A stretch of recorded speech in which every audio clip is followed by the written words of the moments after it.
Hey guys, John Wood, Settlement Guy here. Today's real estate video, I'm going to talk about appraisals. I've made or compiled a list from the National Association of Realtors that shows certain key things that, or talks about certain key things that are good to do when it comes to appraisals. I'm going to look down and read off the list one at a time and briefly talk about them. Number one, don't restrict the appraiser from making an appointment to inspect a property.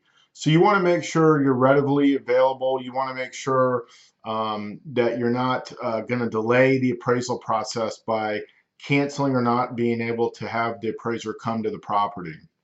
The last thing you want is any delay with the appraisal.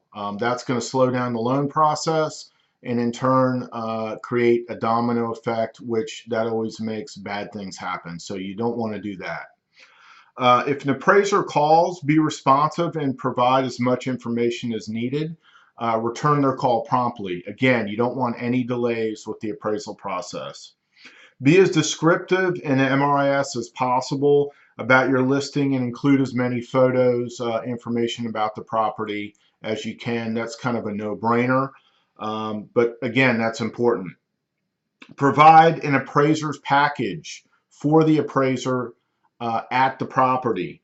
Inside that package, you should have at least a couple things. Number one, a fully signed contract that shows obviously the sales price, but the contract should be included in the package. You want to show comparables in the neighborhood, but you can also go outside of the neighborhood. If the comparables in the neighborhood aren't supporting the value or the price, then it's smart to go outside the neighborhood and provide those comparables to the appraiser so they have something else to look at.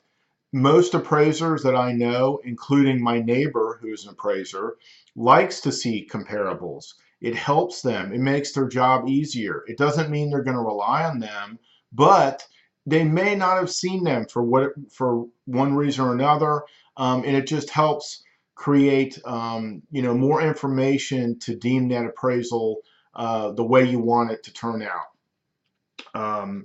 Explain to the seller or the buyer about the appraisal process. The seller or the buyer need to know that the appraisal is not an indication of the sales price, but actually is intended for the lender to make sure that the value is there. So the lender, who is using the collateral to protect them, is willing to lend money at less risk. That's the whole reason they have an appraisal done, as you mostly know, is to make sure that they mitigate risk.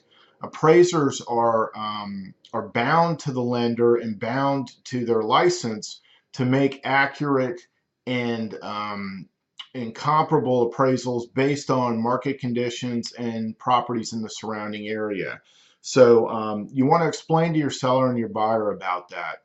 Right now in today's market, I went over market conditions last week a little bit, but right now, according to my neighbor, appraisals, there might be a slight problem with them because the value isn't substantiated right now because it's so recent that the prices have been pushed up because of the low inventory. So don't be surprised if it doesn't come in appraisal wise. It should.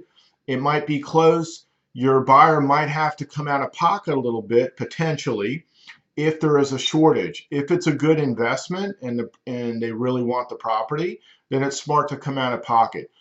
Hopefully it appraises. Hopefully you don't have any issues, but keep in mind because of the market conditions that could happen. I hope this was informative for you and you learned a little bit again.